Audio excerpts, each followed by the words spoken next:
भगवान की जय। श्री सत्यनारायण भगवान की जय।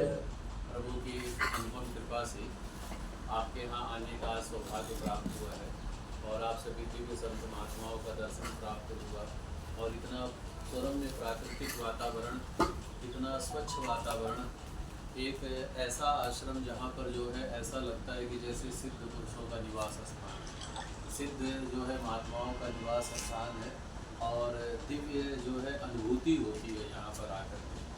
तो ये भगवान की बहुत बड़ी कृपा है, प्रभु का बहुत बड़ा आशीर्वाद है।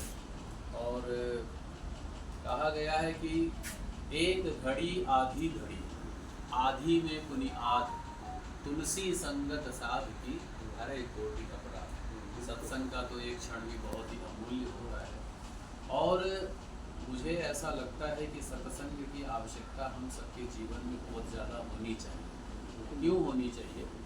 क्योंकि हम सभी कर्म करते हुए हमारे जीवन में कहीं ना कहीं तनाव है, कहीं ना कहीं चिंताएं, कहीं ना कहीं दुख, कहीं ना कहीं विपत्ति, कहीं ना कहीं परेशानी। सब कुछ जानते हुए, सब कुछ समझते हुए हम सत्संग करते हैं, यज्ञ करते हैं, पूजन करते हैं और यज्ञ पूजन करने के साथ साथ हमें सबसे ज़्यादा जीवन में सत्संग को भी अवश्य धारण करना चाहिए। कारण इस संसार में जितने भी सुख दुख हैं, जितनी भी परेशानियां हैं, जितने भी कष्ट हैं, उन सभी का सिर्फ एक ही कारण है, बुद्धि, सिर्फ बुद्धि। अब देखिए, जैसे हमने कहा भाई साहब जी को की कथा में आइए, वो जो है सुने कि नहीं सुने मालूम। तो आज का एक ऐसा समय है कि हमें कहना पड़ता है कि आप सत्संग में आइए, यानी कि हम ज्ञान अपना लेके कह रहे हैं कि भैया हमसे ज्ञान ले लो, हमसे ज्ञान ले लो। ऐसा क्यों? ऐसा नहीं।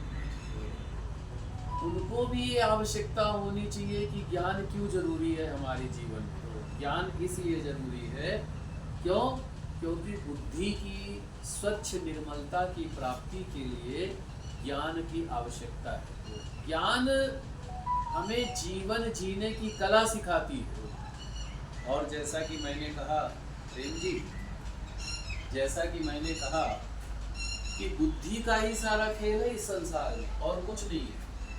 बिनु सतसंग विवेक न होई, राम कृपा बिन सुलभ न सोई। जब तक राम जी की कृपा नहीं होती है तब तक जो है सत्संग की प्राप्ति नहीं होती। और जब तक सत्संग की प्राप्ति नहीं होती है तब तक बुद्धि विवेक की जागृति नहीं होती। ये सारा संसार बुद्धि का ही खेल है और कुछ नहीं है। अब हमें प्रभु ने बहुत छोटा सा कुछ दिया है, बहुत कम दिया है, फिर भी हम प्रसन्न हैं। हम बड़े जो है प्रसन्न हैं, ये भगवान की कृपा है। अब अगर हमें प्रभु ने बहुत कुछ दिया है फिर भी हम प्रसन्न नहीं हैं, तो कहीं ना कहीं हमारे जीवन में जो है सात्विक बुद्धि नहीं। और सात्विक बुद्धि कैसे प्राप्त होती है? सत्संग के द्वारा, कथा के द्वारा। आज के समय में हम सब के जीवन में सत्संग की आवश्यकता अवश्य होनी चाहिए।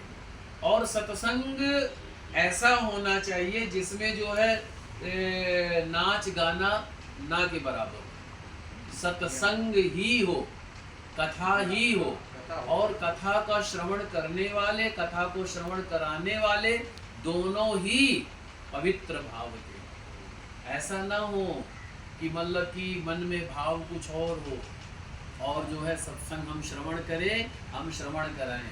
हमारा अर्थ ये होना चाहिए कि सत्संग हमें जो है जीवन जीने की कला सिखाती है।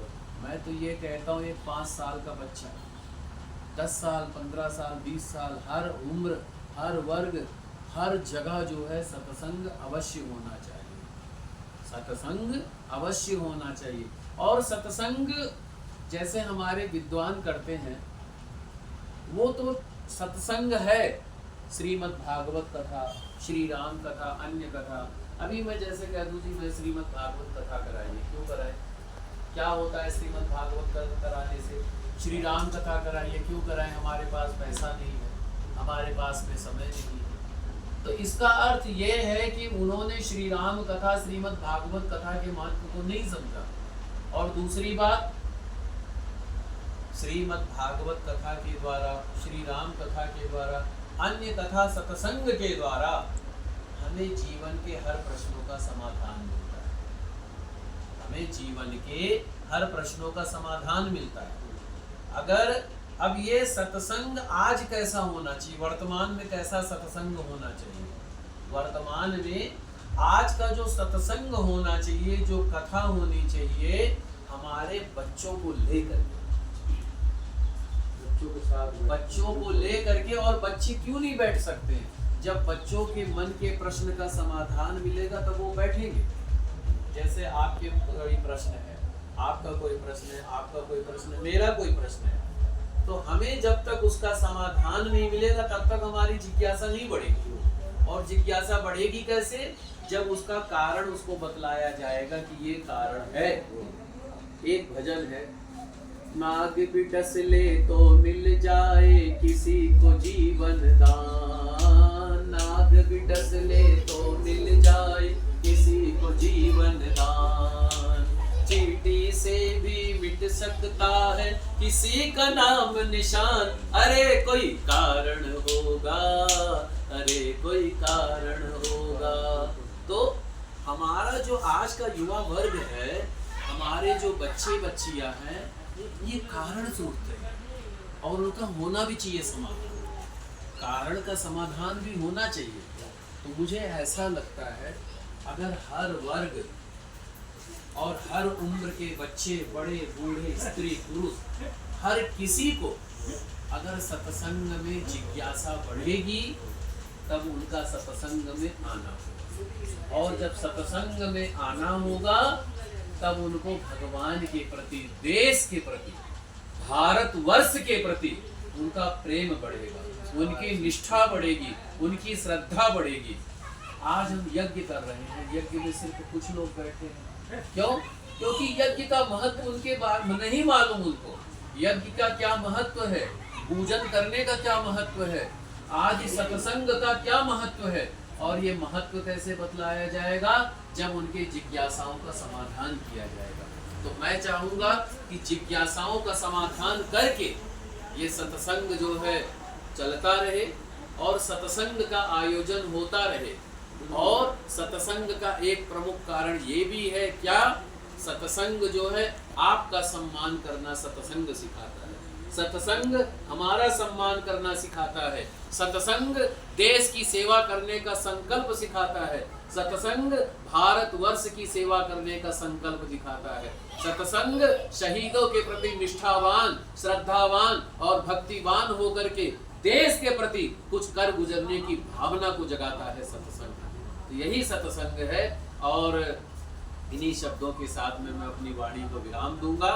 सर्वे भवन्तु सुखिनः, सर्वे सन्तु निरामयः, सर्वे भद्राणि पश्यन्तु, मां कश्चित् दुःख भागवेत्। हे प्रभु, सभी को सुखी करो, सभी को निरोग करो, सभी को धनवान करो, सभी को बुद्धिमान करो, सभी को जो है ज्ञानवान करो, सभी को संपत्तिवान करो, सभी को ऐश्वर्यवान करो और सभी को स्वास्थ्य लाभ दो और सभी को अपनी भक्ति का वरदान दो। बोलिए श्री लक्ष्मी नारायण भगवान की जय, श्री सियापति रामचंद्र भगवान की जय, श्री पवन सुत हनुमान जी महाराज की। आप सभी का बड़ा सौभाग्य है, श्री अयोध्या धाम से आए हुए प्रभु श्री राम जी के दास को आप सबके बीच में आने का मौका मिला। और मेरा भी सौभाग्य है कि आप लोगों के बीच में मुझे प्रभु श्री राम जी ने श्री सियापति रामचंद्र भगवान की आचार्य जी, आपसे मुलाकात हुई, बहुत अच्छा है जी। मैं परिचय करा दूँ, आप है संजीव शर्मा जी, संजीव शर्मा जी और फिजिकल एजुकेशन के लेक्चरार हैं जी, डीएवी कॉलेज सेक्टर 7 में जी। आपकी श्रीमती जी लेक्चरार हैं। 5 लोग हैं परिवार में, 5 इंटरनेशनल खिलाड़ी हैं और एक अपनी भक्ति शक्ति हर चीज में पहचान जी। और एक कथा से आगे भी परिचय कथा से ही हम लोग आ रहे, एक कथा शुरू हो रही थी आज। हम लोग वहाँ पर पहुँचे हुए थे 4 बजे से, जब आपको हमने फ़ोन किया था ना तो वहीं थे।